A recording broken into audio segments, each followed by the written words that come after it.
Papa Dudut. Hindi lahat ng tao ay nabibigyan ng pribilehiyo upang maging madali ang pag-abot ng kanilang mga pangarap sa buhay. Mayroong iilan kabilang nakoroon na kailangang doblehin ang sipag at tiyaga, dugo at pawis upang umani ng pagtatagumpay. Kaya nga hindi sapat na marunong lang tayong sumuntok para matalo natin ang mga hadlang sa katuparan ng ating mga pangarap.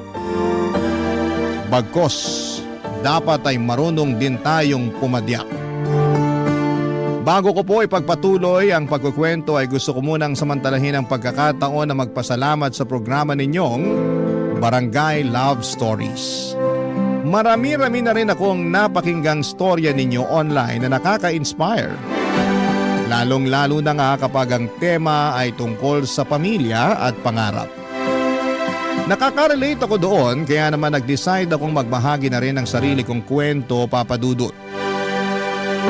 Tawagin niyo na lamang po ako sa pangalang Lawrence. 28 years old at 3 taon nang nagtatrabaho dito sa The Netherlands bilang software engineer.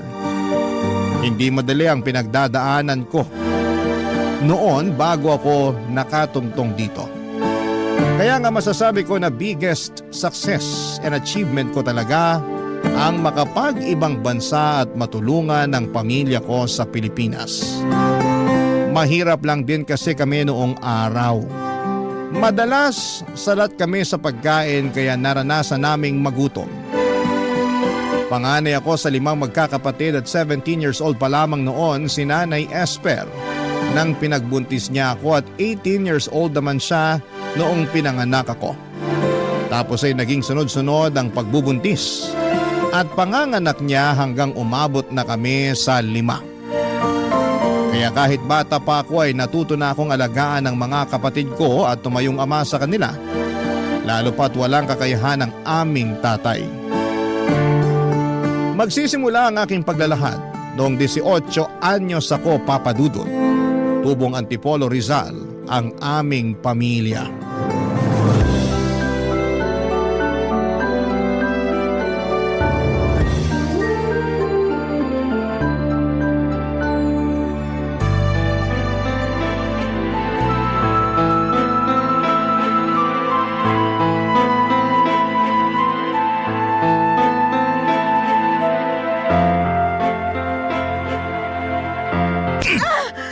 Dapat sa'yo babae ka! Bakit ka ba nananampal, Lando?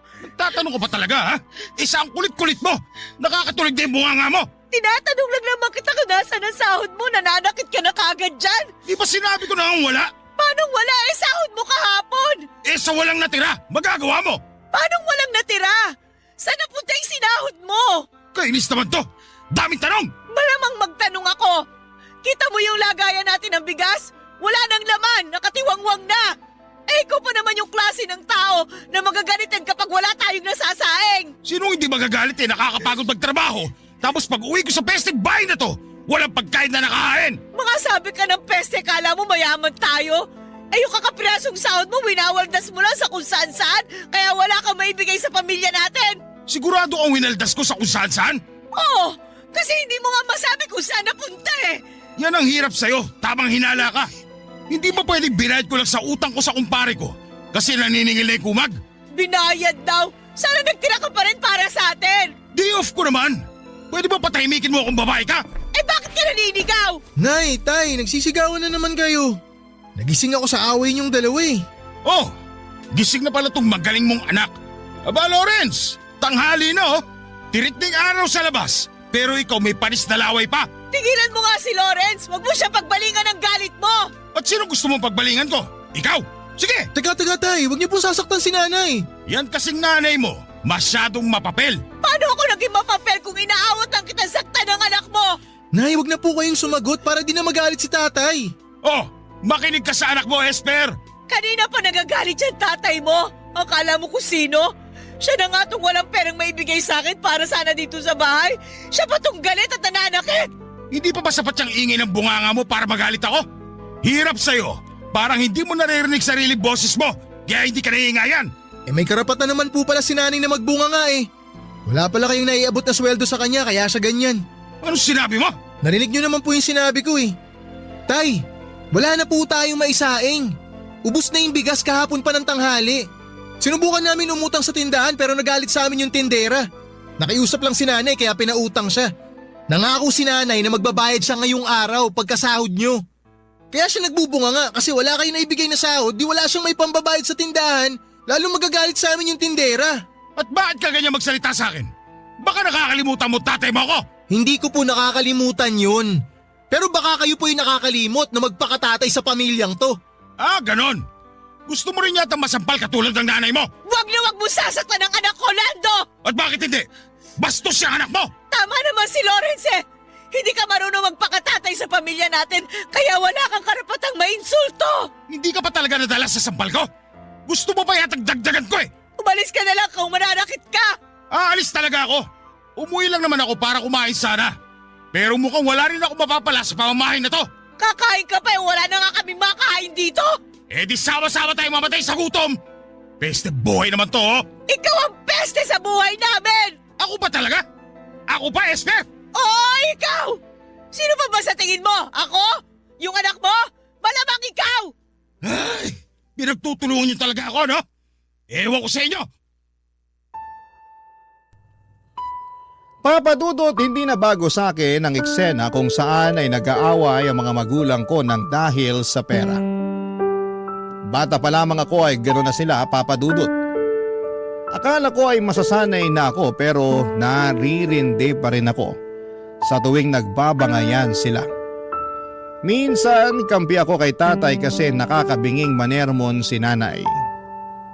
Pero madalas ay kumakampi ako sa nanay ko dahil totoo naman ang lahat ng mga sinasabi niya tungkol sa tatay namin. Mabisyo kasi ito at magastos. Kaya laging kulang o minsan ay wala pa itong naibibigay na pera para pang gastos namin sa bahay.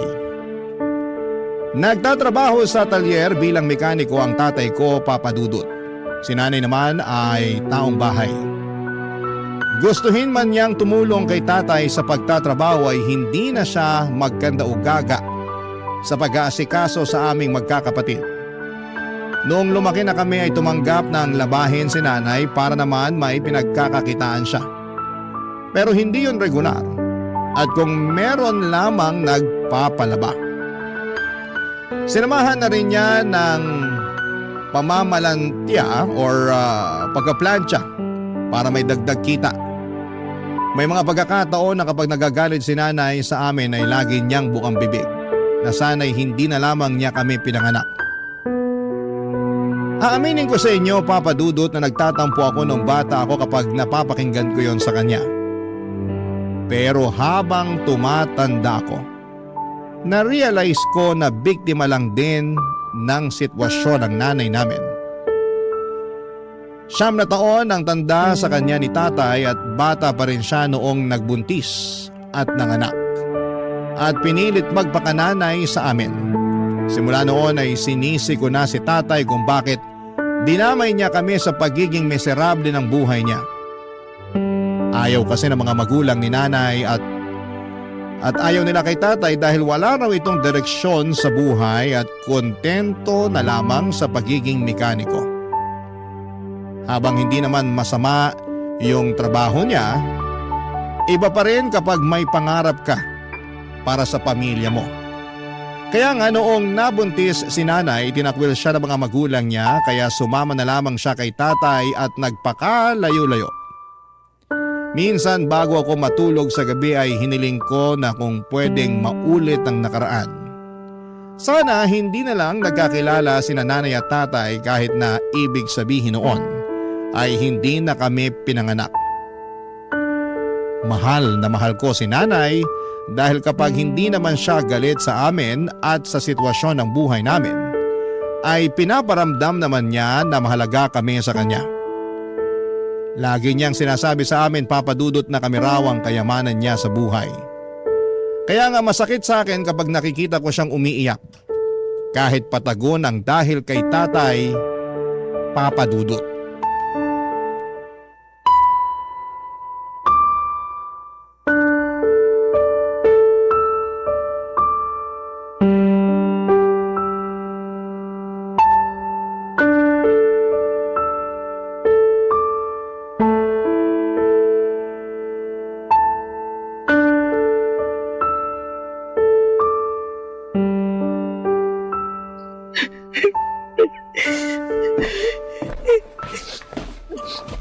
Oh, Nay, ba't po kayo umiiyak? Ha? Hindi ako umiiyak. Sa akin pa talaga kayo magsisinungaling. Kitang-kita yung pamumulan ng mga mata nyo. Halatang halata na galing kayo sa iyak. Nakalimutan kong binata ka na pala. Hindi na kita maloloko katulad nung bata ka pa lang. Kaya nga sabihin niyo na po sa akin yung rason kung bakit kayo umiiyak. Baka sakaling makatulong ako. Yung magaling mo kasing ama. Naalaman ko sa mga tsismosa nating kapitbahay na may nilalanding ibang babae. Bagong tindera daw ng barbecue dun sa tapat na lagi niyang binibilhan. Pumupunta pa raw dun sa talyer para ihatid ng personal sa tatay mo yung binili niyang inihaw. Totoo po ba yan, Nay? Hindi ko alam pero kilala ko yung tatay mo eh. May pagkababaero. Hindi naman to yung unang beses na nakarinig ako ng chismis tungkol sa panlalandi niya ng iba. Lah, ibig sabihin marami na? Oo anak, Ba't ngayon nyo lang po sinabi sa akin to? bata ka pa nun eh. Maliliit pa rin ang mga kapatid mo. Hindi nyo naman maiintindihan ng sitwasyon. Pero matanda na ako, Nay. Kaya ko na mag-isip ngayon. Hindi po tama yung ginagawa sa inyo ni tatay. Buong akala ko pera lang yung laging pinagtatalunan nyo. May iba pa pala. Paano nyo po pala nalaman yung tungkol sa pambababae niya? Gusto kong protektahan yung pamilya natin. Kala ko kasi kapag naging mapagtiis ako, magbabago yung tatay mo. Pero hindi kasi matagal na siyang pariwara sa buhay eh. Kasalanan ko rin naman. Hindi ako nakinig nun sa mga magulang ko. Mahal ko kasi yung tatay niyo eh. Kaya pinili ko siya kaysa sa sarili kong pamilya. Sorry po, Nay ah. Kasi kailangan nyo pong maranasan yung ganitong sitwasyon. Bakit ka ba nagsosorry? Hindi naman ako nagsisisi kasi nagkaroon ako ng mga anak na katulad ninyo. Lalong-lalo ka na. Mabait ka, masunurin. Tsaka maaasahan ko nang magbantay sa mga kapatid mo. Bukod doon, matalino ka rin. Mana sa'yo yung mga kapatid mo. Kung may pinagsisisihan man ako, yun yung natiis kong makisama dyan sa tatay ninyo. Kahit na wala na siyang ginawa kundi saktan yung loob ko. Namimisikal din po siya. Oo nga. Pati nga kayo dinadamay niya eh. Hindi man lang siya naawa sa inyo. Lalo na sa'yo anak. Yun nga rin po yung iniisip ko kasi hindi naman ganun yung mga tatay ng mga kaklase ko. Naiinggit tuloy ako sa kanila kasi ang babait ng mga tatay nila. Alam ko naman na walang perpektong tao at walang perpektong pamilya. Pero lahat ng pinagdadaanan nila, nalalagpasan kasi nadadaan nila sa maayos na usapan. Hindi katulad ni tatay. Walang alam kundi magalit at manigaw. Mahilig din siya manisi. Akala mo wala siyang kasalanan sa nangyayaring kamalasan at kahirapan sa buhay natin. Ganun po ba talaga ugali niya? Nung nagkakilala kami ni Lando, pansin ko na medyo mainitin ang ulo niya. Mainipin din siya. Pero akala ko mawawala rin yun at magbabago siya pagtagal. Kaso parang lumala eh. Ay, pasensya na kayo ng mga kapatid mo anak ha. Kasi nagkaroon kayo ng tatay na hindi marunong magpakatatay sa pamilya natin. Kung pwede ko lang sana piliin kung sino magiging tatay ninyo. Hindi ko nagugustuhin makisama sa tatay ninyo eh. Maghahanap talaga ako nung responsable, mabait at marunong magdala ng pamilya. Sa tingin ko na hindi naman na po namin kailangan ng bagong tatay. Kasi kontento na kami ng mga kapatid ko sa inyo, Nay. Pero mahirap lang tayo eh. Tsaka wala rin masyadong alam ang nanay ninyo. Lagi nga ako naloloko pag sinusuklian sa palengke kasi madali ako mataranta kapag maraming tao. Nakakahiya. Tumanda na lang akong ganito. Pero para po sa amin, kayo ang pinaka the best na nanay. Di nyo naman po kailangan maging perpekto para matawag na the best eh. Nay, pangako ko po sa inyo mag-aaral po ako ng mabuti. Para pagdating ng panahon magkaroon ako ng magandang trabaho. Tsaka pag nagkaroon na ako ng magandang trabaho, tutulungan ko kayo na iahon yung pamilya natin sa kahirapan. Gagawin ko po yun, Nay, kahit wala si tatay. Hindi po namin kailangan si tatay para magkaroon ng inspirasyon. Kayo lang po, Nay. Sapat na sa amin yun. Papadudot kung gaano ko kamahal ang nanay ko. Kabaliktaran naman noon ang nararamdaman ko sa tatay ko. Galit ako sa kanya dahil hindi na nga siya mabuting ehemplo sa aming magkakapatid. Lagi pa niyang sinasaktan si nanay. At mas nadagdagan lang ang galit ko sa kanya nang malaman ko nga ang tungkol sa pambababae niya. Ang kapal ng mukhang humanap ng iba samantalang pamilyadong tao na. Grabe ang inis ko noon sa kanya na para bang gusto ko siyang suntukin sa pagmumukha niya kapag umuwi siya sa bahay. Pero ang totoo ay takot talaga ako sa tatay ko. Kahit na gustong gusto ko siyang sagot-sagutin. Iniiwasan ko dahil ayoko na ulit maulit yung mga pambubugbog niya sa akin na damay pati mga nakababata kong kapatid. Patpatin kasi ako at mahina kumpara sa tatay kong malakas.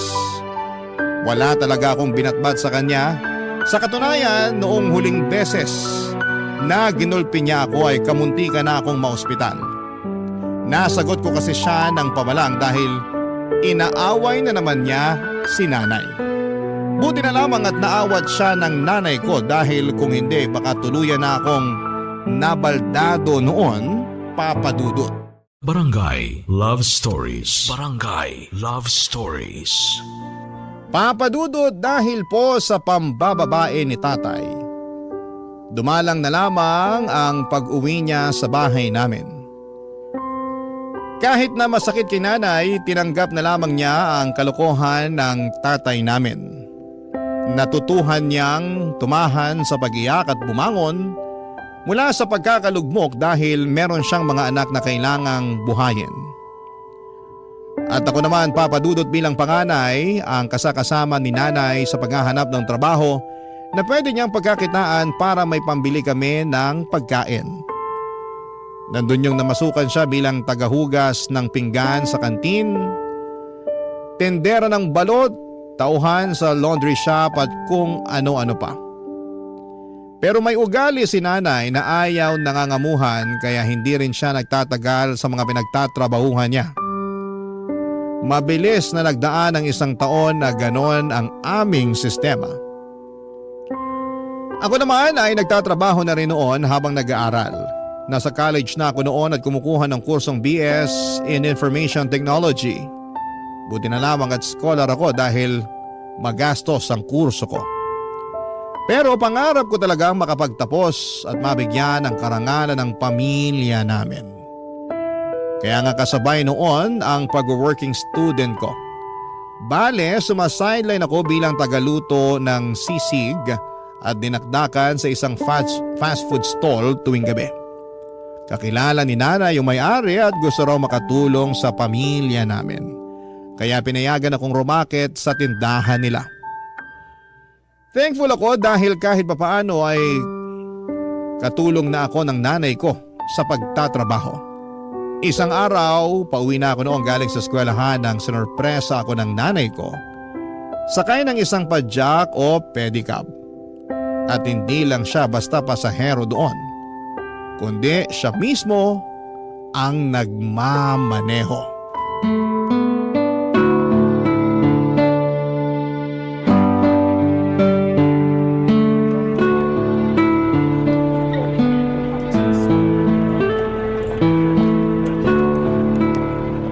Nay, ito na po yung fishball nyo.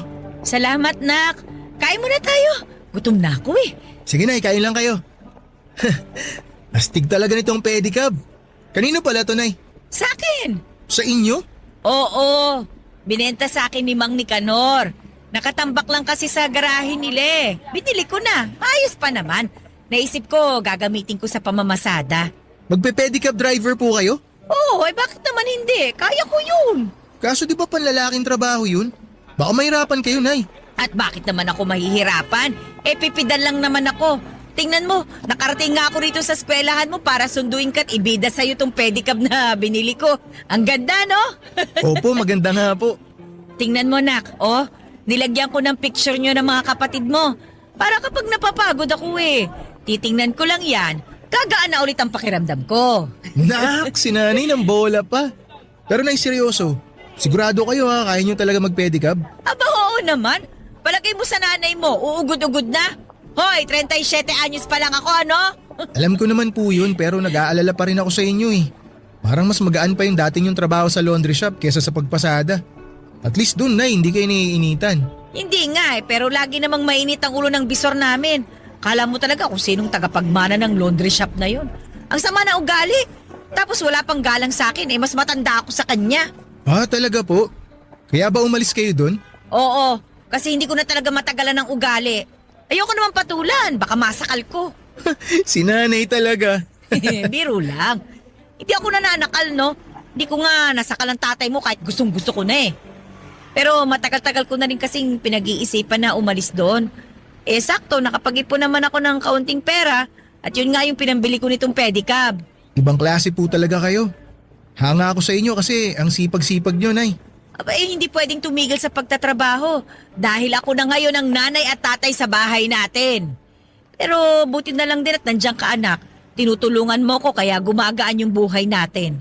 Late nga lang po na itutulong ko sa inyo kasi nag-aaral pa ako. Pero kung hihinto po ako sa pag-aaral, makakahanap po ako ng full-time na trabaho. Ano ka ba? Yung ibang ang kaedad mo hindi pinagtatrabaho ng mga magulang nila eh.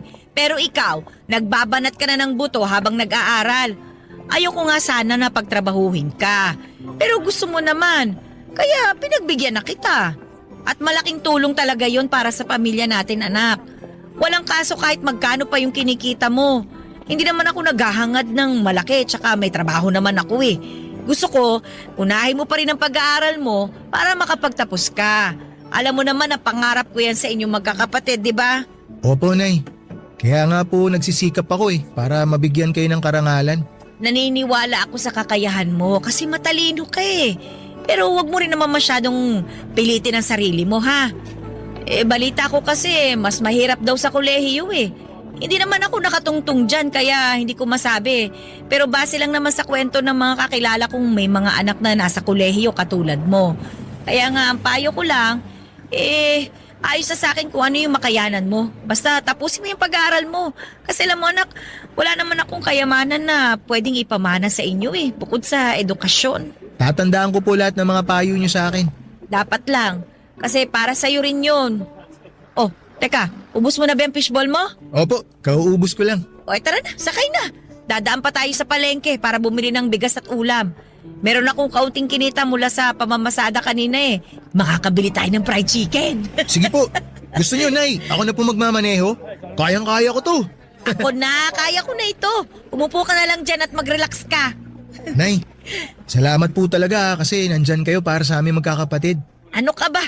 Hindi naman ako mawawala, katulad ng tatay mo.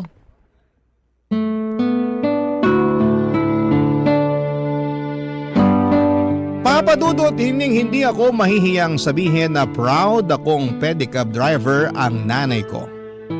Kasi nakikita kong kaya naman niya kahit na babae siya at masaya siya sa trabahong na pili niyang pasukin.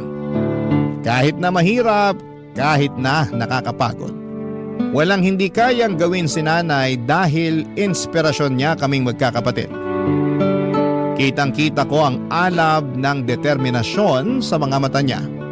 Sa tuwing walang pag-aalinlangan niyang binabagtas ang daan para lamang maihatid ang mga pasahero niya, umaraw man o umulan. Kaya sino ako para magreklamo at sumuko sa buhay? Nangako ako sa sarili ko na bibigyan ko ng karangalan ang nanay ko.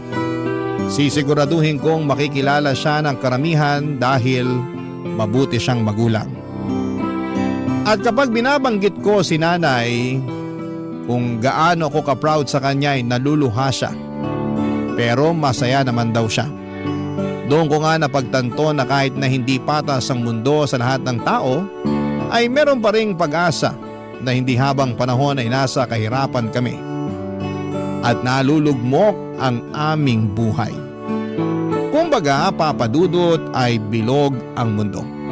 Hindi tayo palaging nasa ilalim.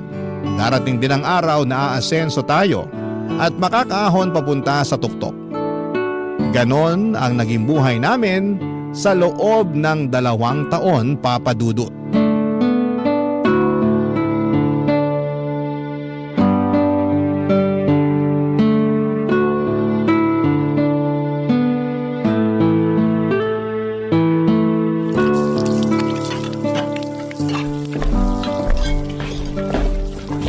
Nay, ako na po maghuhugas ng pinggan. Ako na anak. Galing ka pang trabaho eh. Baka mapasma ka. Kayo rin naman, galing pa kayo sa pamamasada. Ano naman? Pa ako naman ang pumipidal, hindi naman itong kamay ko. Si nanay nakuha pa magbiro eh. Ay, totoo naman, di ba? Sige na, matulog ka na doon. May pasok ka pa bukas. Mamaya na po, di pa ako inaantok. Kwentuhan po muna tayo habang binabalatan tong mangga na dala nyo. Pabot po ako ng kutsilyo, Nay. O, ito anak. Salamat po. Ano bang gusto mong pagkwentuhan? Kumusta po kayo sa trabaho nyo, Nay? Sa pamamasada? Ay nako di masaya. Marami na nga akong suki eh. Mas gusto nila sumakay sa pedicab ko, lalo na yung matatanda kasi maingat daw ako magpatakbo. Hindi katulad yung ibang driver na harabas. Kala mo kung sinong hari ng kalsada. Kaya ayaw, natutuwa na rin naman ako. Masaya po ako para sa inyo, Nay, na natutuwa kayo sa trabaho nyo. Pero hindi po ba dapat na lagi po talaga kayong maingat? Kasi kapag... Esper! Teka, Esper, buksan mo ang pinto! Ako na po magbubukas ng pinto, Nay. sandali. Baka kung anong gawin niya sa'yo. O, Tay, ano pong ginagawa nyo rito? Oh, yung magaling ko palang anak to. Sagutin nyo yung tanong ko, anong sabing ginagawa nyo rito? Ano ba pakialam mo? Kakausapin ko nanay mo. Tumabi ka nga dyan sa daanan. Parang-harang ka. Aray! Esper! Ano bang kailangan mo, Lando? Nabalitaan ko nagpapadya ka na raw ah. O ano naman ngayon sa'yo? Aba, porke kumikita ka na ng sarili mong pera, niyayabangan mo na ako? Hindi kita niyayabangan. Tsaka bakit ka ba nandito? At bakit hindi? Masama na bang umuwi sa sarili ko pamamahay? 3 taon kang hindi umuwi sa bahay na to kasi pinili mo yung babae mo. Tapos magtatanong ka kung masama bang umuwi ka rito? Paano ko sabihin kung oo? Hindi ko akalain na tumapang-tapangan na rin sa 3 taon na wala ako rito ah. Dati-rati takot na takot ka sa akin eh. Hindi na ako takot sa'yo ngayon. Naranasan na namin na pabayaan mo. Nabuhay naman kami nang wala ka. Tapos babalik ka? Para ano? Makisama sa amin? Para manggulo? Kahit ano pa yung dahilan mo, hindi ka na welcome sa pamamahay na to. Wala kang karapatan na paalisin ako rito. Kasi tatay niyo pa rin ako.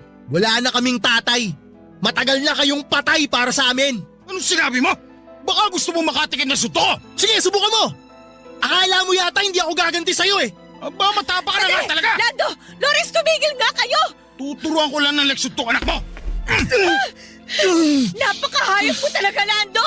Ang kapal na mukha mo, sakta ng anak ko! Masyado kasi siyang pakilamero. Sira ulo ka pala eh!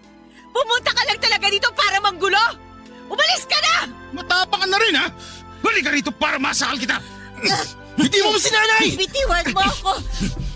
Hindi ako makita. Hindi mo bibitiwan si nanay? Hindi ka pa rin kasi nagbabago. Bitiwan mo! Masyado ka pa rin madaldal. Bitiwan mo yung hawak mong kutsilyo! Kasi sumusobra na itong taong to eh! Huwag mo akong subukan dahil kayang-kaya kita saktan! Kaya umalis ka na dito sa bahay namin! Kapal na mukha mo magpakita dito!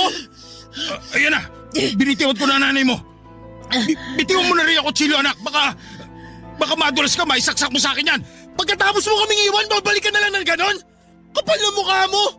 Kampun ka ng demonyo! Tapos mananakit ka pa't manggugulo dito? Mabuti pa umalis ka na! Bumalik ka doon sa pinanggalingan mo! Umalis ka na, Lando! Ayaw ka na naming makita at makasama ng mga anak mo! Hoy! Bibilang ako ng 3! Dapat nakalabas ka na ng pinto ng bahay na to! Di ako nagbibiro sa'yo, sasaktan talaga kita! 1! 2! Ito na nga lalabas na. Mga linti kayo. Magsama-sama kayo sa impyernong lugar na to. Dahil pa sinasabi! Malis ka na!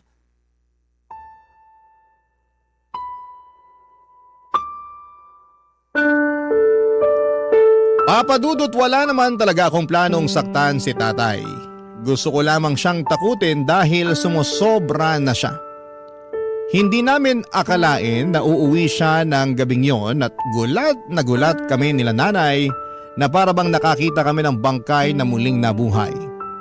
Pero ang mas lalong nagpatindig ng aming mga balahibo ay ang kakapalan ng mukha ng tatay namin na umuwing nakakainom. Wala sa katinuan at manggulo. Simula kasi nang umalis siya sa amin, 3 taon nang nakakalipas ay wala na kaming naging balita pa sa kanya. Kung may naririnig mang kaming sabi-sabi tungkol sa kinakaroonan niya, ay wala na rin kaming masyadong pakialam. Total ay ginusto niyang umalis at iwanan kami kaya dapat ay panindigan niya ang desisyon niyang yon. Kaya nga ng gabing yon matapos kong sumabog sa galit sa tatay ko, ay tuluyan na niyang iniwan ang bahay namin. Kahit papaano ay nalungkot pa rin ako kasi baka yun na nga ang huling pagkikita namin. Umiyak din si nanay at ang mga kapatid ko na nagising sa komosyon, pero kinabukasan ay nag-decide kami na kailangan pa rin naming magpatuloy sa buhay. Kumbaga isasanayin na lang ulit namin ang sarili namin na hindi kasama si tatay. Ang mahalaga, Papa Dudut, magkakasama kami nila nanay at ng mga kapatid ko. Para sa akin, para sa amin, yun na ang pinaka mahalaga. Barangay Love Stories. Barangay Love Stories. Papadudot, nabalitaan din pala namin na tumira si tatay sa kabilang barangay lang kasama yung babaeng pinalit niya kay nanay. Sa katunayan ay may mga anak na sila at bumalik siya sa pagtatrabaho sa talyer. Umalis kasi siya noong unang taon na umalis na papadudot na hindi na siya masaya at epektibo sa kanyang trabaho. Yun pala ay nandun siya sa babae niya sa Bulacan. Pero wala na kaming pakialam sa kanya at sa buhay na pinili niya nang hindi kami kasama. Galit pa rin ako sa tatay ko at kung minsan ay naiisip ko na kapag nakasalubong ko siya sa daanan ay baka masuntok ko siya ng kaliwat kanan sa mukha nito. Pero mabuti na lamang at hindi naman nangyari yon kasi baka masabihan akong walang respetong anak sa magulang ko. Wala ding respeto sa amin. Tulad ng dati, pinagpatuloy namin ang pamumuhay.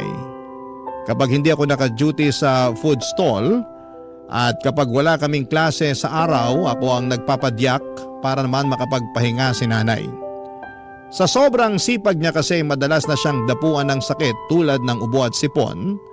At ang malala doon ay lagnat. Paano ba naman ay sinusuong niya ang araw at ulan, makapamasada lamang. Nangihinayang kasi siya sa kikitain niya, kaya hindi niya priority ang pagpapahinga. Bukod doon ay marami pa rin kasi kaming utang na binabayaran. Halimbawa noon ay yung sa tindahan, Papa Dudut.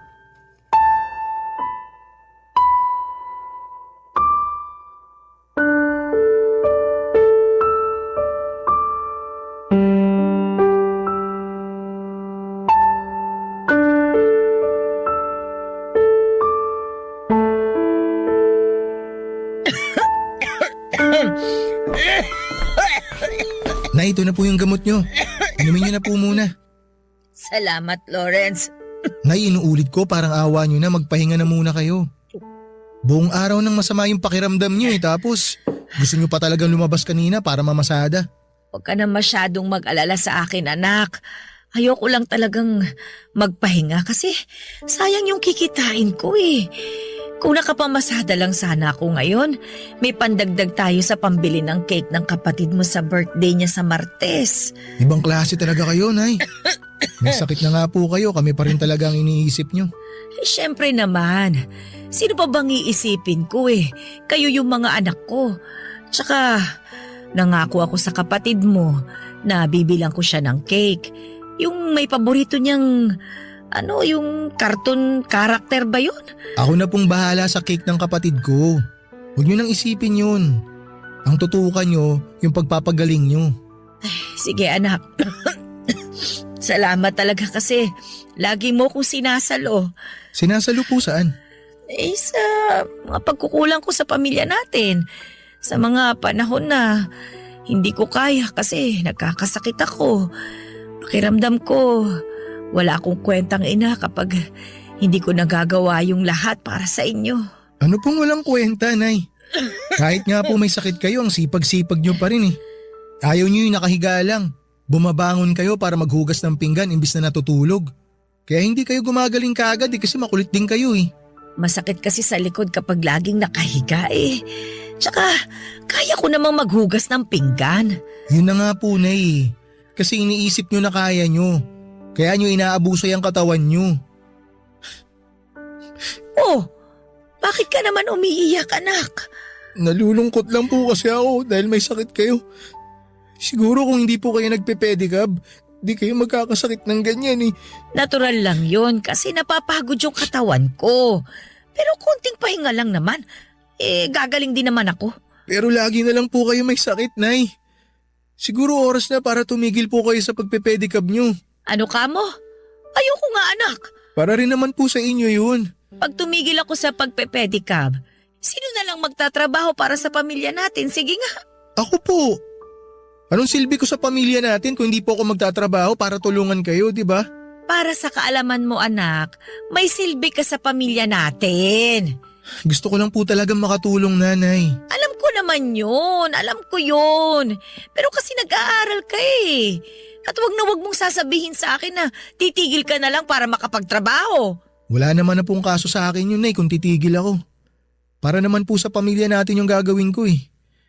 Kasi, Nay, pag tumigil po ako sa pag-aaral, mas mapagtutuunan ko ng pansin yung pagtatrabaho. Marami kasi ako mga kaklase, Nay, na sinubukan mag-part-time job pero nahirapan sila. Kaya nangyari, tumigil na lang sila sa pag-aaral. Sabi rin ng mga kaibigan ko, Nay, magtatrabaho rin naman ako pagka-graduate ko eh, kaya ba't ko pa patatagalin? Nagsasayang lang daw ako ng panahon sa pag-aaral. Ayoko. Hindi ako papayag. Tsaka, luko-luko yung nagsabi sa'yo na nagsasayang ka lang ng panahon sa pag-aaral. Hindi pagsasayang yon. Dahil pag nakapagtapos ka, mas malayo ang mararating mo. Nay naman. Basta ayoko. Yung pagtatrabaho habang buhay yan. Yung pag-aaral ilang taon lang naman. Nay, payagan niyo na po ako. May lagnat lang naman ako pero gagaling din naman ako. Hindi naman tumalubang sakit para tumigil ako sa pagtatrabaho. Tsaka, konting panahon na lang makakapagtapos ka na sa pag-aaral mo. Ngayon mo pa talaga naisipang huminto?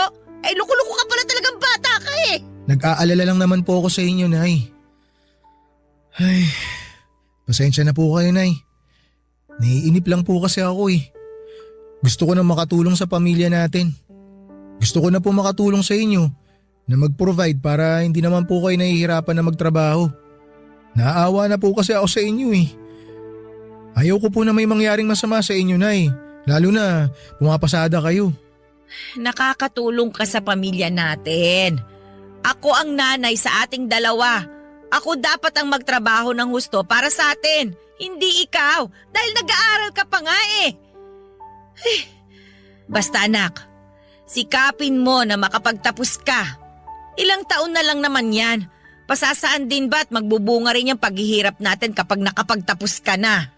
Sige po, Nay. Pero dapat magpagaling na po kayo ha. Ipangako niyo po sa akin yun. Oo, magpapagaling ako para hindi ka na rin masyado mag-alala dyan. Pangako yan anak.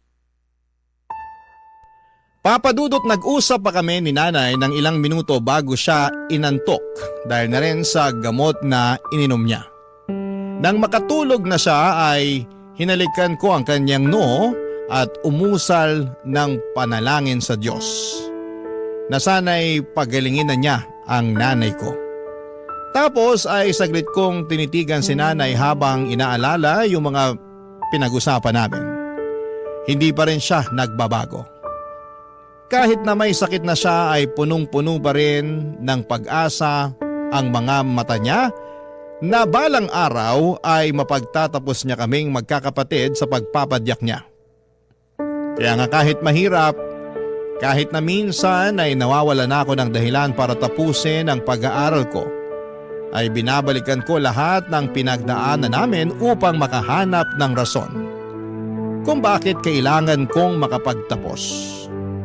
Kapag binabalikan ko kung paano kami nagsimula ay nabibigyan ako ng pag-asa upang lalong magsumikap sa aking pag-aaral. Laging sinasabi sa akin ng nanay ko na habang may buhay, may pag-asa. Hindi man yon nakikita ng ating mga mata pero nararamdaman naman yon ng ating puso, lalo na sa tuwing nagdarasal tayo sa Diyos. May pag-asa sa bawat sulok ng maliit naming tahanan. May pag-asa sa mga hikbi ng magulang na nakikiusap sa Panginoon na iligtas ang mga anak nila sa kapahamakan at bingit ng kamatayan. May pag-asa sa bawat pagsisikap ng isang tao na merong pangarap na gustong tuparin pagdating ng panahon. At may pag-asa sa bawat padyak ng aking nanay. At totoo nga dahil pagkalipas ng 2 taon, makakapagtapos na ako ng pag-aaral.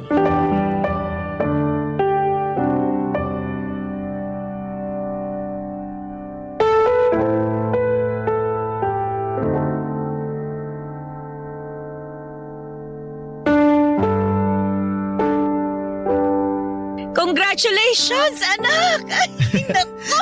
Masayang-masaya ako kasi nakagraduate ka na! Sa wakas, natupad na yung matagal ko ng pangarap para sa'yo. Yung makapagtapos ng pag-aaral. Naku, anak, pinagmamalaki talaga kita! Hindi ko po matutupad lahat to, Nay, kung hindi po dahil sa inyo. Kaya ipinagmamalaki ko rin po kayo. Ano ka ba naman? Wala naman ako masyadong ginawa. Ikaw pa rin yung nag-aral at nagpakahirap na tapusin yung kurso mo. Ikaw lang talaga yun, anak. Ako wala talagang kaalam-alam dyan. Pero Nay, kayo po at ang mga kapatid ko ang inspirasyon ko para tapusin ko talaga yung pag-aaral ko. Natatandaan ko nga po yung usapan natin, Nay, na gusto ko na sanang sukuan yung pag-aaral ko. Kasi nakikita ko na nahihirapan tayo. Tsaka gustong-gusto ko na pong tumulong sa pamilya natin nun. Buti na lang kinausap niyo po ako. Kinumbinsin niyo po ako na ipagpatuloy yung pag-aaral ko. Hindi ko po makakalimutan yung sinabi niyo sa akin na yung pagtatrabaho habang buhay naman natin gagawin yun. Pero yung pag-aaral, ilang taon lang naman. Kaya tiyagain ko na. Yun po talaga yung mga tumatakbo sa isip ko habang ipinagpapatuloy ko yung pag-aaral ko, Nay. Kita niyo naman po ngayon, graduate na ako. Hindi po talaga matutupad lahat ng to nang hindi dahil sa inyo, Nay.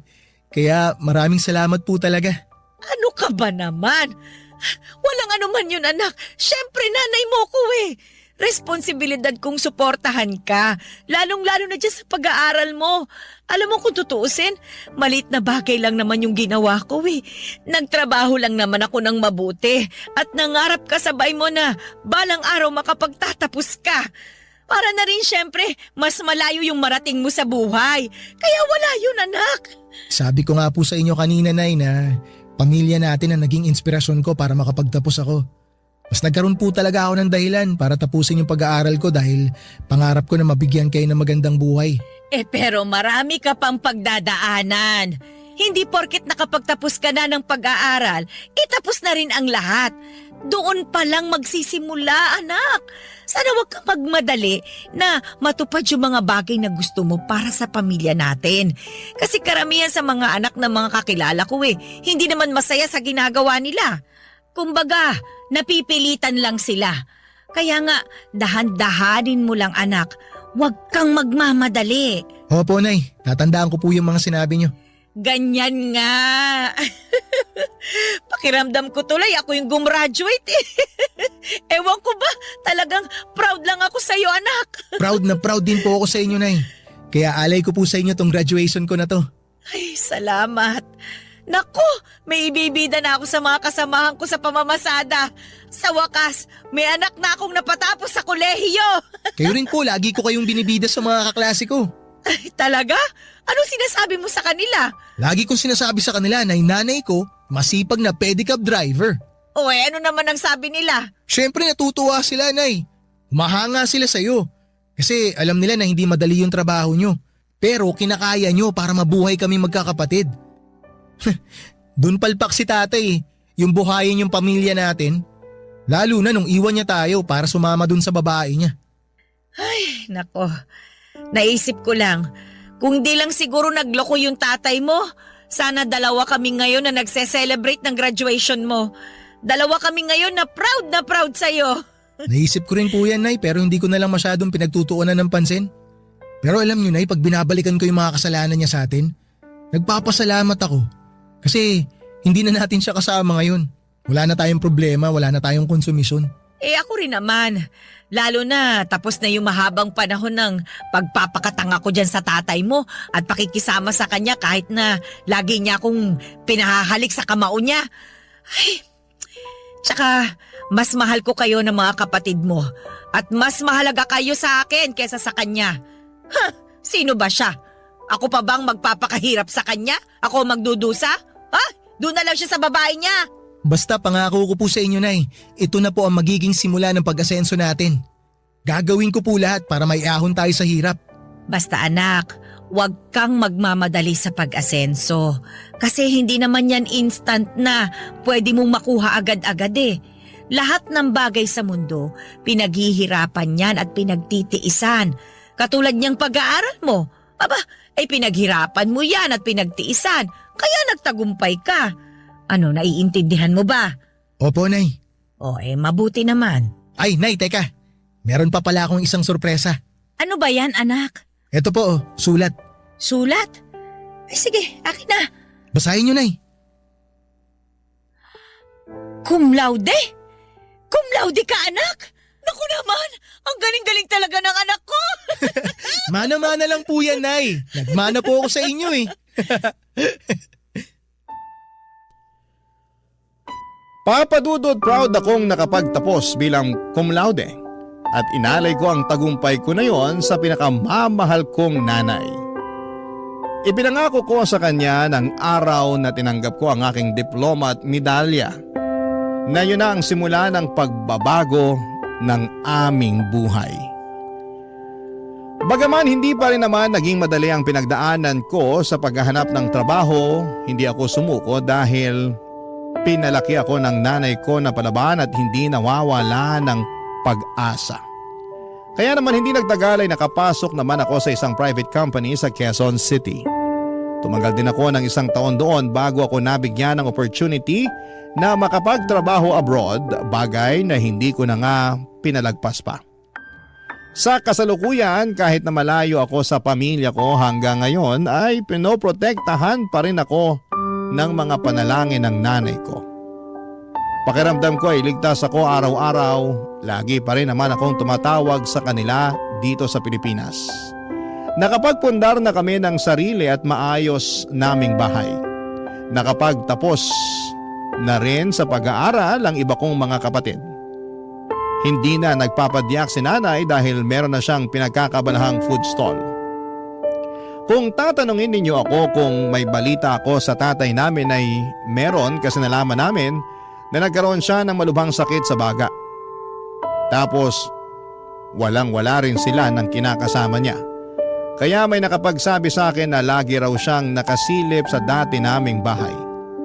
Naawa naman ako sa sitwasyon niya kaya ako na yung nakipag-communicate sa kanya. Humingi siya ng tawad sa akin noong nagkausap kami sa tawag. Pinatawad ko na rin naman siya kasi ayokong habang buhay magtanim ng galit sa kanya. Nangako rin ako na tutulungan ko siyang magpagamot sa sakit niya.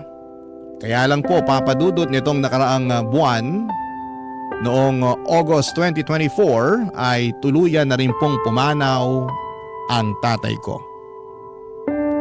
Hanggang dito na lamang po ang sulat ko, Papa Dudut, at maraming salamat sakaling mapili po ninyong i-ere sa programa ninyong Barangay Love Stories.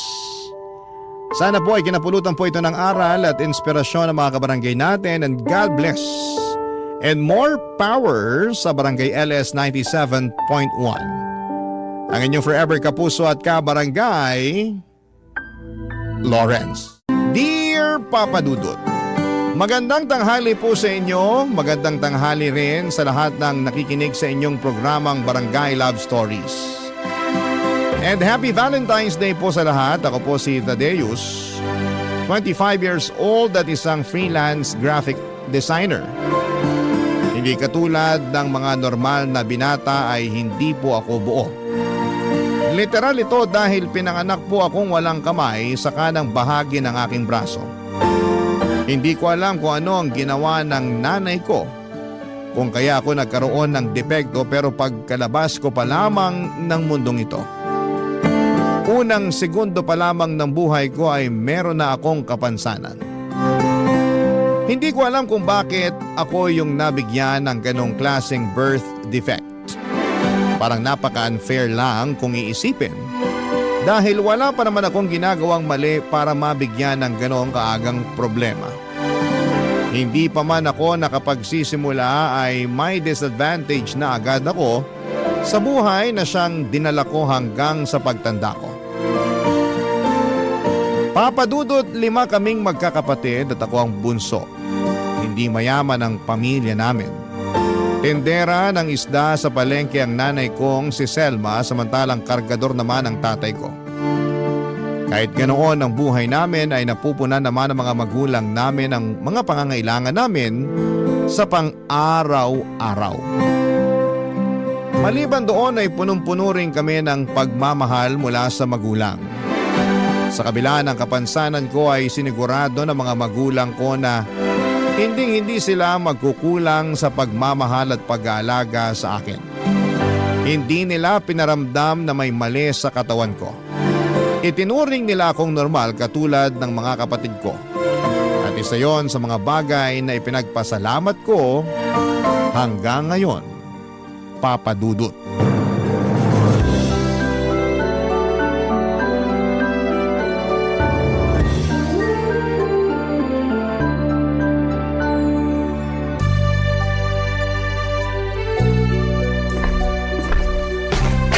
Anak, Tadeus! Nasaan ka? Nandito po ako sa sala, Nay. Nag-toothbrush ka na ba? Opo, tapos na po. Kanina pa po. O, kunin mo na tong baon mo para makaalis na kayo. Kanina ka pa hinihintay ng mga kapatid mo sa labas. Aalis na yung sundo nyo. Sandali lang po, nagsasapatos pa lang po ako eh. Dalian mo, late ka na sa school nyo. O, eto yung baon mo. Salamat po. Ano pong laman yan? Siyempre, yung paborito mong binabaon na mamon. Bagong luto pa yan galing sa bakery sa kabilang kanto. Talaga po? Sarap naman. Oo, dinagdagan ko rin yan ng crinkles tsaka juice. Salamat po, Nay. The best talaga kayo. Walang anuman. Amina, tulungan na nga kita dyan. Hindi na po, ako na po. Kaya ko po to.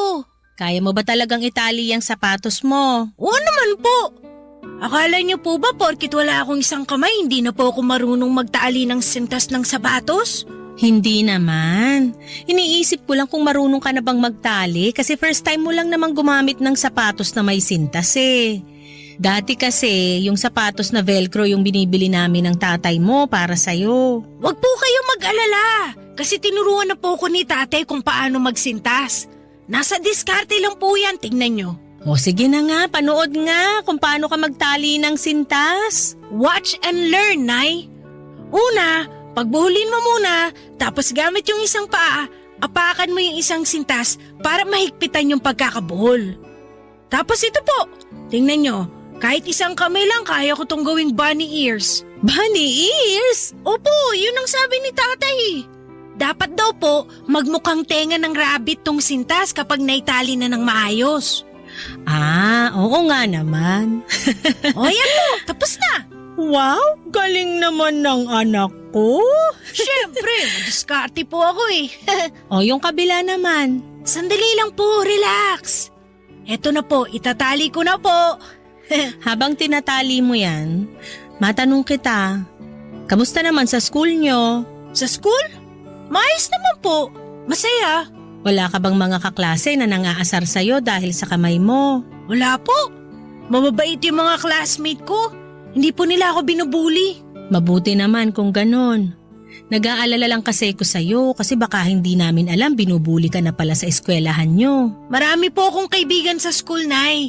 Kapag may nangbuli sa akin, ipaglalaban nila ako. Tsaka lagi naman po kaming sinasabihan ng teacher namin na hindi maganda ang mangbuli ng classmate. Oo, hindi talaga maganda yung bagay na yun. Kaya ikaw, wag mo ring gagawin yon. Oo naman po. Hindi naman po ako bully eh. Ayan po, tapos na. Ready na ako. O halika na, naghihintay na yung tricycle na maghahatid sa inyo. Nga pala, Nay, card day po namin bukas.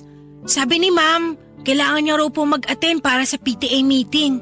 Sige, anong oras ba? Hindi ko pa po alam eh. Itatanong ko po muna kay Ma'am. O sige, ako na lang makikipag-meeting para sa'yo tapos yung tatay mo naman ang pupunta sa kapatid mo. Sige po, alis na po ako, Nay. Teka, nasan yung kiss ko? Ay, oo nga po pala. Ikaw ha, bata-bata mo pa nagiging makakalimutin ka na. Hindi naman po, nagmamadali lang. Ito po yung kiss ko. Bye-bye, Nay! Bye-bye, mag-ingat kayo. Pagkatapos ng klase, uwi agad ha. Sabay ka na lang sa mga kapatid mo sa pag-uwi. Baka hindi kayo masundo ng tatay mo ngayon. Sige po! Ubusin mo yung baon mo, ha? Opo, Nay! Love you! I love you po!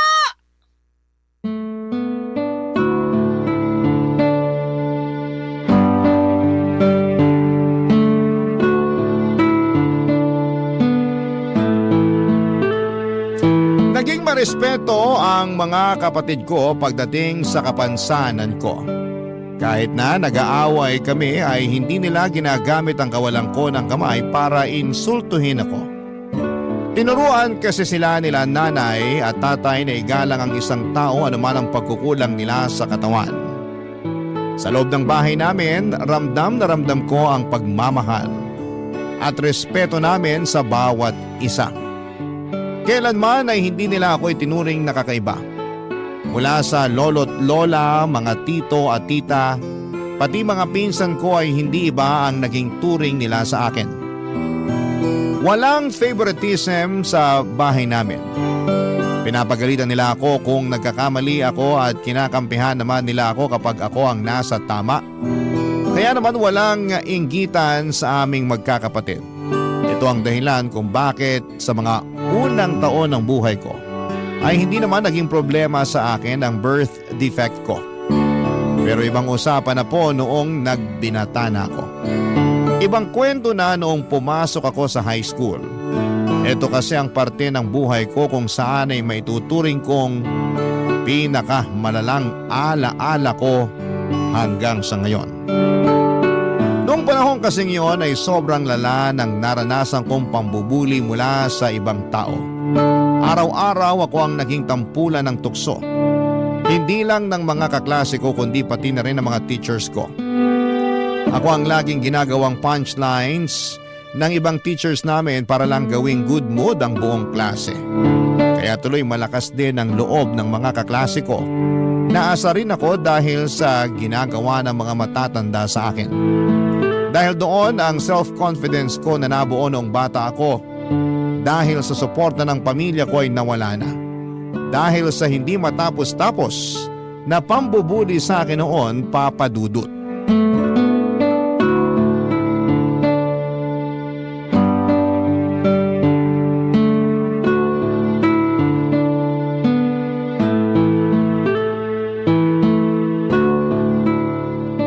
Nay, hindi nyo na po kailangan maghanda ng baon ko. Sa labas na lang po ako bibili ng pagkain. Hindi. Magbaon ka para makatipid tayo. Ang dami ko na pong bit-bit eh. Hindi ko na po kayang hawakan yan. Nung bata ka, gustong-gusto mong pinaghahanda kita ng baon mo. Ngayon ayaw mo na? Nay, hindi na po kasi ako bata. Para sa akin, bata ka pa rin. Kahit 30 ka na o 50, bunso pa rin ang tingin ko sa'yo. Hindi na magbabago yon. Ay, sige na nga po. Hintayin ko na yung baon ko. Nangungonsensya kayo eh. Tumala ba? Opo. Mabilis lang to. Tsaka mamaya pa naman yung klase mo, di ba? Ba't ka ba nagmamadali? May dadaanan pa po kasi ako. Bibili ako ng bond paper para sa research namin. Ah, ganun ba? Nay, nakita niyo po ba yung hoodie ko? Anong hoodie ba? Yung puti? Ang dami mo kasing hoodie eh. Yung dilaw po na may black na lining. Nasa sofa yata. Bakit ka mag-hoodie? Ang init-init kaya. Yun po uso ngayon eh. Kayong mga kabataan talaga kung ano-ano ang sinusuot. Tirik na tirik ang araw pero naka-hoodie. Mas lalo ka lang aasim niyan kasi pagpapawisan ka. Hayaan niyo na po. Sayang naman yung mga hoodie ko kung hindi ko gagamitin. Kung bakit kasi ang hilig mo sa hoodie. Mas maganda yung ipakita mo yung mukha mo. Sayang lang ang itsura mo kapag lagi kang nakatalukbong. Mas confident po kasi ako pag nakasuot ako ng hoodie. Bakit naman? Para pwede ko pong itago yung mukha ko kapag pinagtitinginan ako ng mga tao. Isa pa kapag naka-hoodie ako, madali lang itago tong kapansanan ko. Anak, hindi mo dapat ikahiya yung kapansanan mo kasi hindi mo naman kasalanan na naging ganyan ka eh. Binigay yan sa'yo ng Diyos kasi alam niyang kaya mong dalhin kung ano man ang meron ka. Wala nga siyang binigay na kamay sa akin eh. Ikaw talaga. Kaya naman pala ang hilig-hilig mong mamili ng hoodie. Sa loob ng 1 linggo, ilang hoodie ang nasusuot mo? Para po iba kada araw yung suot ko. Kaya palang dami kong labahin eh. Hayaan niyo na po, simula ngayon ako na po maglalaban ng mga damit ko. Wag na, trabaho ko yan bilang nanay. Tsaka exercise ko na yung paglalaba. Tingnan mo, ang laki na ng muscles ko oh. Pasensya na po kayo, Nay, kung puro malalaki po yung mga damit ko. Wala yun. Hindi naman sa pinagbabawalan kitang mag-hoodie. Isuot mo kung anumang damit ang gusto mong isuot. Pero ang akin lang naman, hindi mo kailangang magtago sa likod ng mga damit mo. Ang gwapo mong bata! Huwag mong hayaang hilahin ka pababa ng kapansanan mo. Ang hirap lang po kasing makipagsabayan sa mga taong kompleto yung parte ng katawan nila eh. Minsan, hindi ko talaga maiwasang makaramdam ng insecurity. Naiinggit kasi ako sa kanila. Mayroon silang 2 kamay samantalang ako pinagkaitan ng isa. Kahit naman iisa lang kamay mo, nagagawa mo pa rin naman kung ano yung mga nagagawa ng normal na tao eh. Wala ka namang pinagkaiba sa kanila. Mas marunong ka nga sa iba eh. Tama naman po kayo, Nay, pero syempre, hindi pa rin maiwasan ng iba na hanapin kung ano yung wala sa akin. Nakakapagod na rin mag-explain sa mga tao kung bakit wala akong kamay. Kung pwede lang sanang i-record na lang yung kwento ko para kapag may nagtanong, isisend ko na lang sa kanila yung explanation. Mausisa lang talaga ang mga tao, nak. Wala namang masama kung magtanong sila eh. Ang mahalaga, magalang sila sa pagtatanong. Yung iba po, oo, pero karamihan medyo masakit sila magsalita. Sila yung mga taong dapat mong iwasan. Mas maganda na yung lumayo ka sa mga taong walang matinong bunganga para iwas gulo na rin. Yun na nga po yung ginagawa ko kaya ako naka-hoodie. Iniiwasan ko na lang lahat para maging tahimik ang buhay ko. Ay, sige na, kunin mo na tong baon mo. Yung hoodie mo nandun sa sala, sa may sofa. Salamat po. Mauna na ako, Nay. Sige, mag-ingat ka. Uwi agad pagkatapos ng klase ha. Huwag nang maglakwatsa. Opo. Madali lang para sa ibang tao na sabihin or sabihan ako na huwag na lang pansinin ang mga taong ginagawa kong katatawanan. Maging confident na lamang daw ako sa kung ano ang meron ako at huwag ko raw ikakahiya ang mga pagkukulang ko. Pero hindi kasi nila nararanasan ang mga bagay na pinagdadaanan ko sa araw-araw. Kaya hindi nila alam kung ano ang pakiramdam ng taong may kakulangan. Tuwing naglalakad ako sa kalsada o di kaya ay nakasakay sa jeep. Maraming tao ang nakatitig sa akin, Papa Dudut. Tinitignan nila ako dahil sa may kung anong kakaiba sa akin dahil sa nawawala kong kamay. Wala man silang sinasabi ay alam kong 2 lang ang iniisip nila. Either naaawa sila sa akin o kaya't nagtataka kung bakit wala akong kamay. Kapag pinagtitinginan ako ng mga tao ay mas lalo akong nanliliit, Papa Dudut. Para akong display sa museum na inaaral ng bawat taong nakakasalubong ko. Naging mahiyain ako dahil sa kapansanan ko at simula noon. Hanggat maaari ay umiiwas ako sa mga matataong lugar. Mas gusto ko na lamang mapag-isa kesa makita ang mga mapanghusgang pagmumukha ng mga tao sa paligid ko. Kung pambubuli ang pangunahing kong problema nung nag-aaral pa lamang ako, sa pagtanda ko ay mas lumala pa ang mga suliranin ko sa buhay. Nahirapan akong maghanap ng pag-ibig dahil alam kong hindi ako perpekto. Papa Dudut, napakahirap pong makipagtunggali sa mga kalalakihan na mas buo at mas mataas ang confidence. Kaya naman di na ako umasa noon na may babae pang magkakagusto sa akin ng mga panahong yon, Papa Dudut. Barangay Love Stories. Barangay Love Stories. Out of place. Yan ang pakiramdam ko noong bata pa lamang ako. Feeling ko ay hindi ako parte ng mundong ito dahil sa kapansanan ko. Pagkatapos ko ng college ay nahirapan ako makahanap ng trabaho dahil sa kawalan ko ng kamay. Sabi nila, magiging pabigat lamang ako sa trabaho dahil hindi ako kumpleto lalo na sa mga trabahong nangangailangan ng labor. Para kumita kahit nakapagtapos naman ay wala akong ibang choice kundi ang kunin kung ano ang available. Wala akong permanenteng trabaho noon, Papa Dudut, at para kumita ay kung ano-ano ang mga trabahong kaya kong tanggapin. Kahit maliit ang sweldo ay kinakagat ko. Maliban sa pahirapang makahanap ng trabaho, Isa rin po sa mga nahirapan ako ay ang paghahanap ng pag-ibig. Siyempre tao lang din naman ako. Ang puso, may puso rin ako na marunong umibig pero dahil sa kakulangan ko, ay natatakot akong lumapit sa mga babae at makipagkilala dahil alam kong sa huli ay tatanggihan nila ang isang katulad ko. May mga kababaihan din naman akong natitipuhan noon pero hanggang sa malayong tingin na lamang ako dahil nahiya ako makipagkaibigan sa kanila. Pero may isang babae ako noong sobrang nagustuhan na lakas loob kong niligawan, Papa Dudut. Sa kasamaang palad ay nireject niya ako. Masakit ma-reject. Pero ang mas masakit pa dito ay noong sinampal niya. Sinampal niya ako ng katotohanan.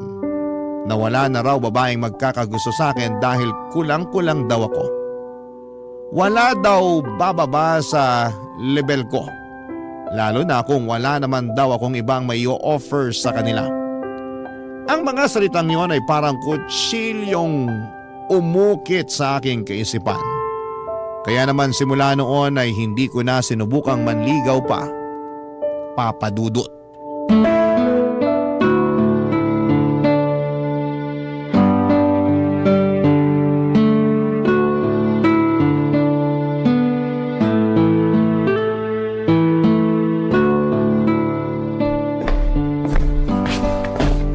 O anak, ang aga mo yatang nagising ngayon ha. Hindi po ako makatulog kagabi. Nung may narinig na akong potpot ng pandesal, bumangon na ako para magkape. Heto po, Nay, pandesal. Salamat. Sakto sa kape.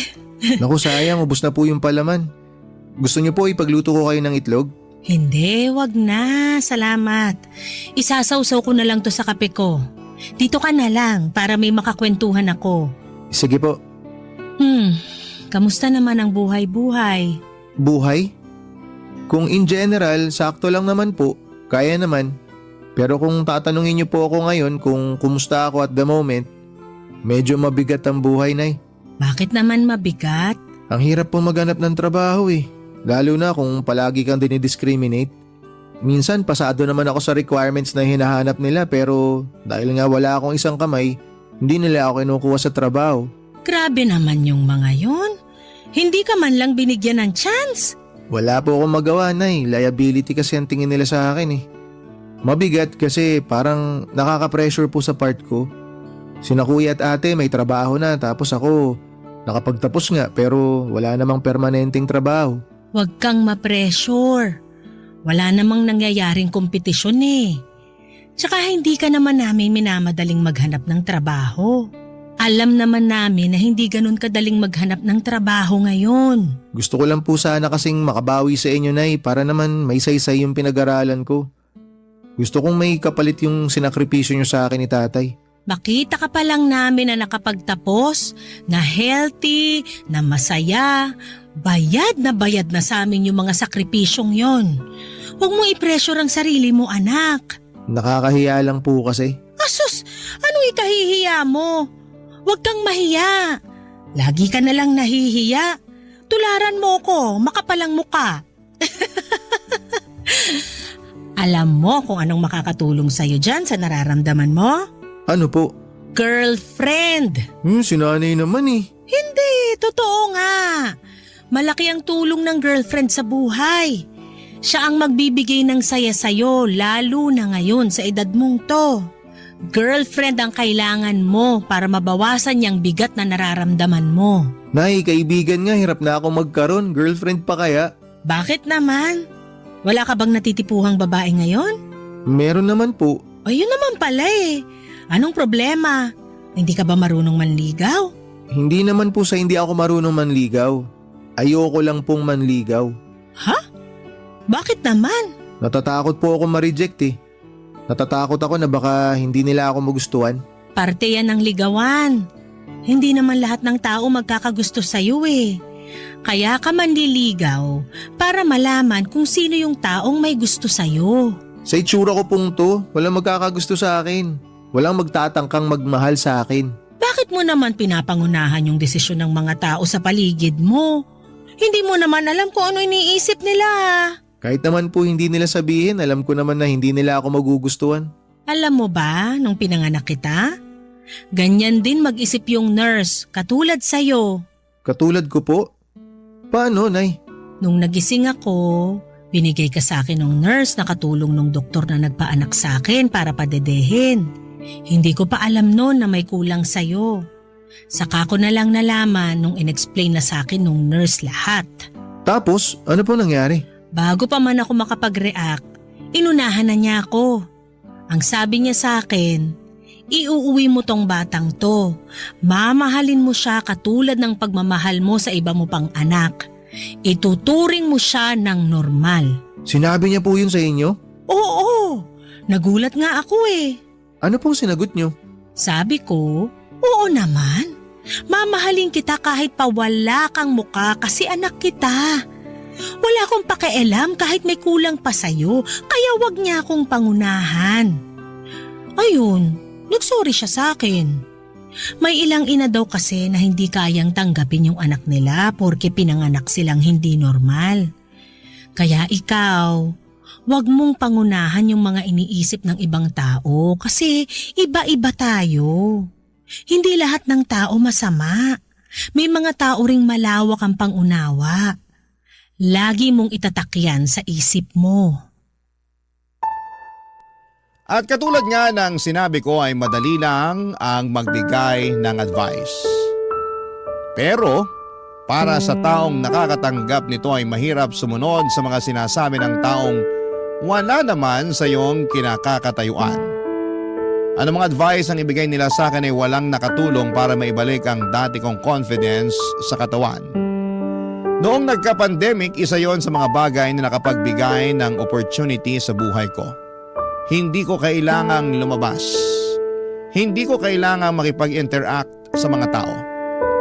Ang pananatili ko sa bahay noon ang nagsilbing pagkakataon para sa akin para pag-aralan ang tungkol sa graphic designing. Kailangan ko kasi noong maghanap ng mapagkakakitaan online dahil hindi ka pwedeng magtrabaho sa labas noong pandemic maliban na lamang kung frontliner ka. Tinuruan ko ang sarili ko sa pagiging graphic designer. Kasabay noon ay nagkaroon ako ng babaeng kaibigan online. Naging close kami sa isa't isa, Papa Dudut. Pero dahil pareho kaming miyembro noon ng isang online forum, ay mas lalo kaming naging close. Mula siya sa Laguna na mabilis kong nakagaanan ng loob dahil pareho kami ng hilig. Hindi naglaon ay niligawan ko siya. Matapang ako noon dahil wala namang kaming ibang interaction maliban sa mga video calls at tawag sa cellphone. Naging kami ng ilang buwan at nagpatuloy ito hanggang sa natapos ang lockdown. Pagkatapos ng pandemic, nag-decide kaming magkita. Nagulat siya noong malaman niyang nawawala ang kanang kamay ko. Naging maayos naman ang pagtanggap niya sa katotohanan yon. Pero nung nagkahiwalay kami ay hindi na niya ako nireplyan pa sa mga tawag ko. Ginost niya ako, Papa Dudut. Ilang heartbreaks pa na katulad noon ang nangyari sa akin. Hanggang sa isang araw ay bigla na lamang dumating ang isang babaeng hindi ko alam na siya na palang bubuo ng buhay ko.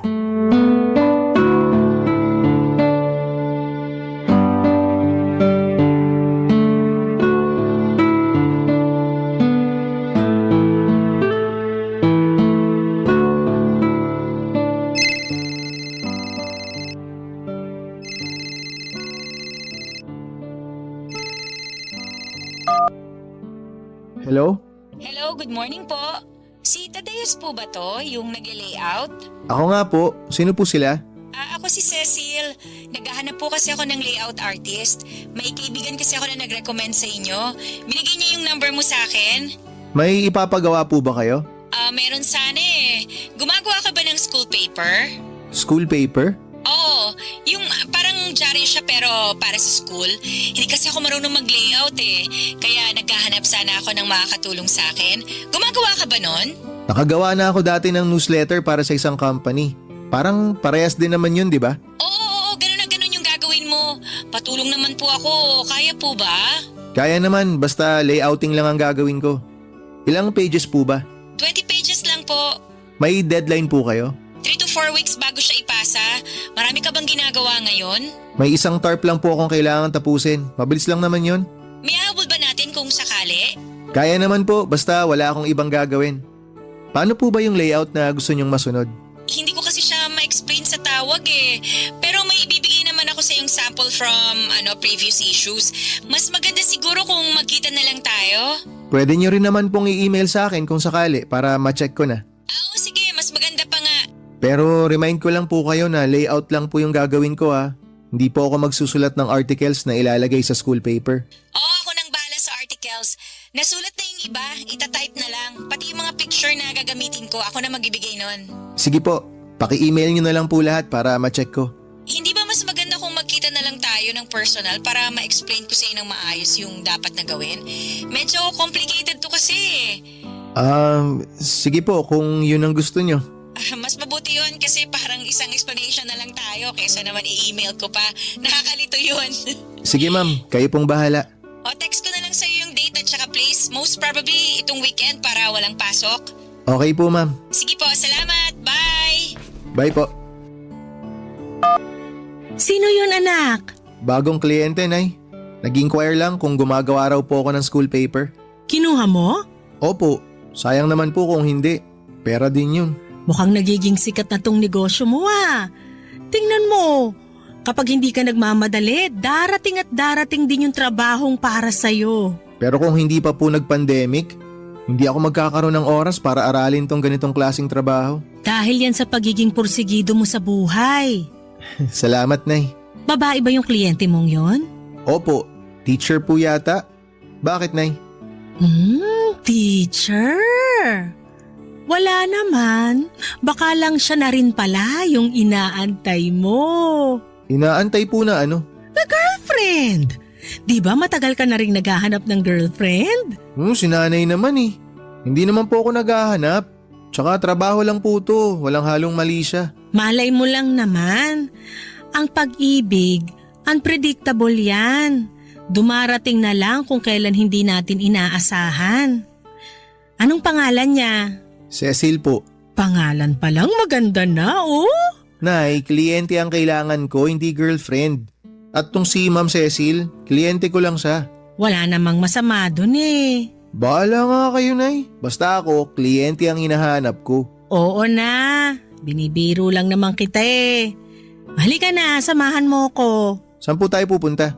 Samahan mo ko sa palengke. Baka makahanap tayo doon ng gustong magpagawa ng tarpaulin. Ipapakilala kita sa mga kakilala ko doon. Sige po, magbibihis lang ako. Magsusuot ka na naman ng hoodie. Siyempre naman po. Hindi pa kayo nasanay. Hala, sige dalian mo. Aantay na lang kita sa labas. Sige po. Noong mga panahong yon ay kasi simula ko pa lamang napasukin ang larangan ng graphic designing. May ilang naging kliyente na rin naman ako pero hindi ko inaasahan na magiging in-demand ang trabaho kong yon. Pinili ko lang naman ang profesyong yon dahil yon lamang ang trabaho kung saan ay hindi ako nakikita ng mga tao. Sa pamamagitan ng graphic designing ay nakagagawa ako ng mapagkakakitaan habang nasa bahay lamang ako bilang isa naman akong freelance designer. Kahit papaano ay related naman doon ang tinapos ko. Kaya madali lang akong natuto nito. Self-taught ang nangyari, Papa Dudut, at nag-aral lamang ako ng mga video online hanggang sa nakabuo ako ng sarili kong pagkakakilanlan. Nagsimula akong kontratahin ng mga kapitbahay namin at ilang kaibigan sa tulong na rin ng mga kamag-anak ko. May mga nagpapagawa sa akin ng tarpaulin design, mga ads sa Facebook, at pati na rin mga video na pinopost ng mga content creator. Minsan ay nagle-layout din ako ng mga newsletter at website, lalo na para sa mga college students na nangangailangan ng tulong. Pinili ko ang maging graphic designer para magtago sa publiko. Pero hindi ko inaasahan na yun din pala ang magiging rason kung bakit makakahanap ako ng taong iibig sa akin. Isang bagay na hindi ko inaasahang mararanasan ko pa sa tanang buhay ko. Papa Dudut. Barangay Love Stories. Barangay Love Stories. Noong nakipagkita ako kay Cecil ay nagulat ako sa nakita ko. Kung gaano kaganda ang boses niya sa telepono ay ganoon din kaganda ang mukha nito. Bumagay ang malumanay nitong boses sa maamon niyang mukha. Nakabihis ito ng uniforme ng mga teacher at marami siyang dalang file cases na puno ng mga papel. Nung araw na yon ay napakarami namin na pag-usapan tungkol sa vision na gusto niyang gawin para sa school paper na ipapagawa niya sa akin. Ilalaban daw kasi nila ito sa isang school press conference. Kaya malaking pressure ito para sa kanya. Dahil karaniwang nananalo ang school nila sa mga ganong klase ng competition.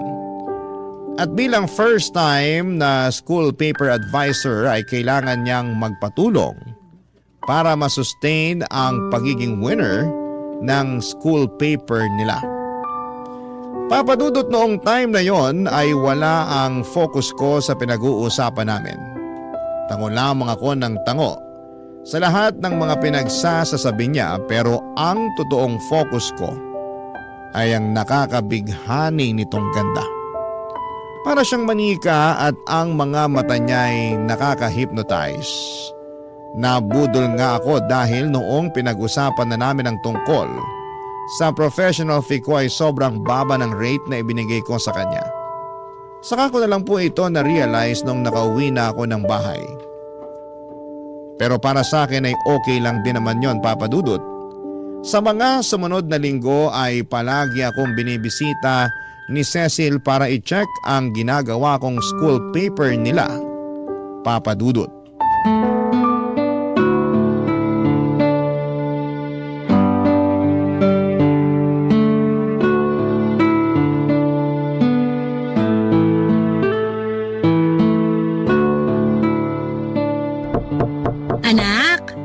Anak, nandyan ka ba? Nay, bakit po? Natutulog ka ba? Anong ginagawa mo? Nagtatrabaho po ako ngayon. Bakit po? Sakto, may bisita ka. Si Ma'am Cecil. Titingnan daw niya yung pinagawa niyang school paper. Sandali lang po. Lalabas na ako. Nasa sala siya, pinapasok ko na. Hindi mo naman sinabi, ang ganda pala nung Ma'am Cecil na yun. Oh, Nay, magsisimula na naman kayo. Sinabi ko lang naman na maganda siya eh. Hala, sige na, puntahan mo na siya ron. Okay po. Hello po, ma'am. Hello, good morning. Masyado ba ako maaga? Hindi ba kita naabala? Hindi naman po. Actually, tinatrabaho ko na yung school paper nyo nung dumating kayo. Eto, nagdala ko ng merienda. Naku, nag-abala pa po kayo. Salamat po. Lagay ko lang po ito dito sa lamesa. Maupo muna kayo, ma'am. Salamat. I-check ko lang sana yung progress ng school paper. Nagtatanong na kasi ng update yung principal namin eh. Heto po, set up ko lang sandali.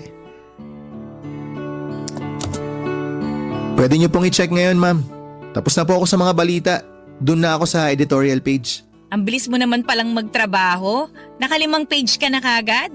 Magdamag ko po yung ginawa. Tsaka yung iba, kinopy-paste ko lang since soft copy naman yung ibang articles nyo. Kaso ma'am, may mga bakante pang page kasi kulang pa po yung mga article. Oo nga, hindi pa tapos yung iba eh. May bagong event pa kasi sa school na gagawin next week. Gagawan pa lang yun ng balita tapos gusto ng principal namin na isama yun sa front page. So babaguhin po ulit natin yung laman ng front page? Oo sana. Wala tayong magagawa eh, utos ng principal. Okay lang po yun, walang problema. Parte po talaga ng trabaho yan, yung maraming adjustments. Kaya nga ako nagpunta rito para mabantayan tong ginagawa mo. Para kung may ipapabago pa, masabi ko kagad. Okay lang ba yon? Okay lang po ma'am. Mas maganda nga po yun para hindi na ako text ng text sa inyo kapag meron akong gustong i-clarify. Sige, wala rin naman akong ginagawa sa bahay eh. Kaya naisip ko na pumunta na lang dito baka sakaling maitulong ako. Kompleto naman na po to, di ba ma'am? Oo, final na yan. Wala nang papalitan dyan. Ma'am, kayo po ba nagsulat ng mga to? Yung iba ako, yung ilan naman dyan, mga estudyante ang gumawa. Pinroofread ko na lang. Ang gaganda po ng gawa nyo. Ay, talaga ba? First time ko lang magsulat ng mga ganyan eh. bagong teacher lang po ba kayo? Oo, kakapasa ko lang last year tapos this school year lang ako nakapagsimula na magtrabaho. Tapos, inatang na agad sa inyo tong ganitong trabaho? Oo nga eh. Medyo matanda na rin kasi yung school paper advisor na pinalitan ko. Malapit na siya mag-retire kaya nag-request siya na ipasa na sa mas bata yung trabaho niya. Eh ako yung pinakabatang teacher sa amin kaya sa akin napunta to. Pero wala pa po talaga kayong experience sa paggawa ng ganito, ma'am? Wala pa. Although nung nag-aaral pa ako, part na rin naman ako ng school press kaya may konting alam na ako kahit papano. Binasa ko nga po yung sinulat nyo. Magaganda po. Talaga? Wala yung halong bola ha? Naku ma'am, seryoso po, walang halong bola yun. Isa yun sa dahilan kung bakit medyo natatagalan ako sa pagtatype kasi binabasa ko yung mga sinusulat nyo. Malaman po tsaka halatang galing sa puso. Lalo na yung tungkol sa kawalan ng suporta sa mga teacher. Ang dami nyo pong punto na naibigay dun. Based din kasi sa experience eh, kaya madali lang isulat. Teacher din kasi dati yung mama ko kaya alam na alam ko na kung anong buhay ng mga teacher dito sa Pinas. Bakit po pagtuturo ang kinuha nyo kung alam nyo naman po pala na mahirap magturo dito sa atin? Yun din kasi yung passion ko eh. Umaasa na lang ako na sa mga susunod na taon may magbabago na rin. Sa bagay, mukhang priority na rin naman nila ngayon ng mga teacher eh. Sana nga totohanin nila yung mga pangako nila, hindi puro salita lang. Ikaw naman, matagal ka na bang graphic designer? Baguhan lang din po ako. Nagsimula ako nung pandemic. Ah, talaga? Opo, hirap po maghanap ng trabaho kaya naisip ko pong kumuha ng mga racket patungkol sa layouting. Nagsimula po ako online hanggang sa nagtuloy-tuloy na. Mabuti naman may magandang naidulot sa iyo yung pandemic. Oo nga po eh.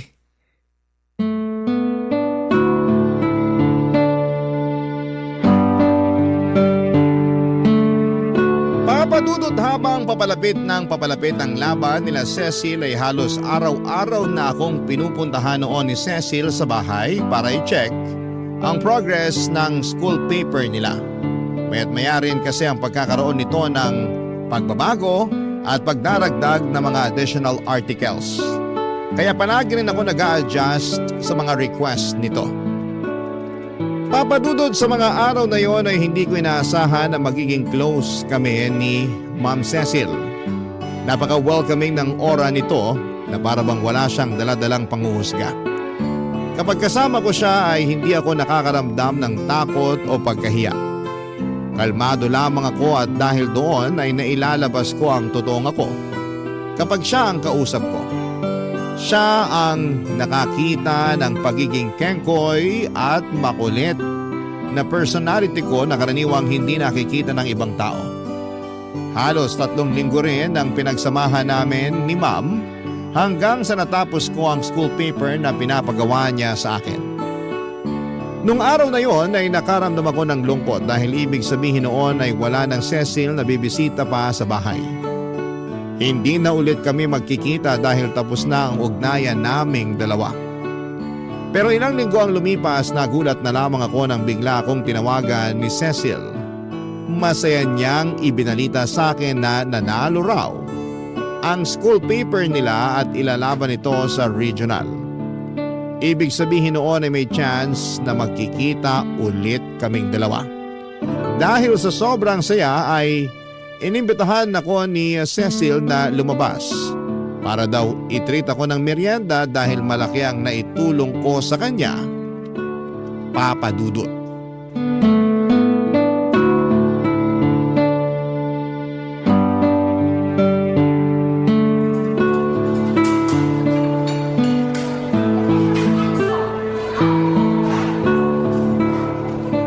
Salamat po pala ma'am sa pag-imbita nyo sa akin dito. Wala yun. Matagal na talaga sana kitang gustong i-invite na kumain sa labas. Kasi malaki talaga yung naitulong mo sa akin eh. Returning the favor, kumbaga. Hindi nyo naman na po kailangan gawin yun ma'am kasi ginawa ko lang naman po yung trabaho ko. Oo naman, pero may effort at concern yung ginawa mong trabaho eh. Hindi lang basta makapag-layout yung ginawa mo.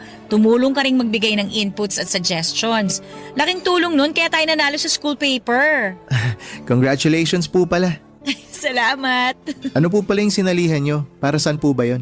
Yearly kasi, nagkakaroon ng competition for journalism ang DepEd. Naglalaban-laban yung mga bata sa pagsusulat ng balita, sports news, editorial at kung ano-ano pa. Ah, naalala ko nga may ganyan din sa amin noon. Sumali ka rin ba nung bata ka? Hindi po. Hindi naman po ako matalino para sa mga ganyang bagay. Pero hindi pa yun ang end ng competition kasi may next level pa. After ng division, meron pang regional competition. Talaga po? May regional pa? Oo, ang mangyayari niyan, magtatapat-tapat lahat ng nanalo sa isang region. Kung sinong mananalo, yun ang ilalaban nila para naman sa nationals. Ganun pala yun. Kaya mag-ready ka kasi panigurado maraming adjustments ulit ang gagawin sa school paper natin. Basta PM nyo lang po ako. Anytime naman ma'am, available ako. Matagal pa naman yun kaya may time ka pang kumuha ng ibang clients mo. Pati kayo makakapagpahinga na rin siguro sa wakas. Oo, sana. Kaso may bago na namang ipapagawa sa akin. Alam mo naman kapag teacher, hindi naubusan ng trabaho. Akala ko naman makakapagpahinga na kayo ma'am. Sanay na ako. Ito yung pinasok kong profesyon kaya ganitong buhay na rin ang inaasahan ko. Sanayan lang po talaga no? Totoo. Ay, may tanong pala ako sa'yo. Ano po yun? Huwag ka sana ma-offend ha. Noon ko pa kasi napansin, naiya lang ako magtanong pero anong nangyari dyan sa isang kamay mo? Ito po ba? Ipinanganak na po akong ganito. Birth defect. Pagkasilang ko po, wala na talaga akong kamay. Ganun ba? Ang hirap siguro niya nung bata ka pa, no? Hindi naman po naging mahirap ma'am. Ang maganda po dito, ganito na po ako nung isinilang kaya naging parte na rin siya ng paglaki ko, tong kapansanan ko. Hindi na po ako nahirapang mag-adjust kasi nung bata ako, natutunan ko naman po agad kung paano gumalaw ng isa lang po ang kamay. Kung sa bagay, tama ka naman. Pero ang naging mahirap po para sa akin noon, nung na-realize ko na iba po pala ako kumpara sa mga normal na tao. Dito po kasi sa Pilipinas, kapag kakaiba ka, katawa-tawa ka eh. Nabully ka ba noon? Sobra po. Araw-araw. Kapag meron silang pagkakataon, lagi akong iniinsulto. Lagi nila akong pinagtatawanan. Grabe. Pero wala na po sa akin yun, ma'am. Napatawad ko na rin naman sila. Mga bata pa kasi kami nun kaya di pa marunong mag-isip ng matino. Ngayon ba, wala na bang nambubuli sa'yo? Wala na pong makakabuli sa akin kasi hindi na po ako masyado nagpapakita sa tao eh. Hindi ka naman mabubuli kung hindi ka magpapabuli kaya ang ginawa ko, nagtago na lang po ako.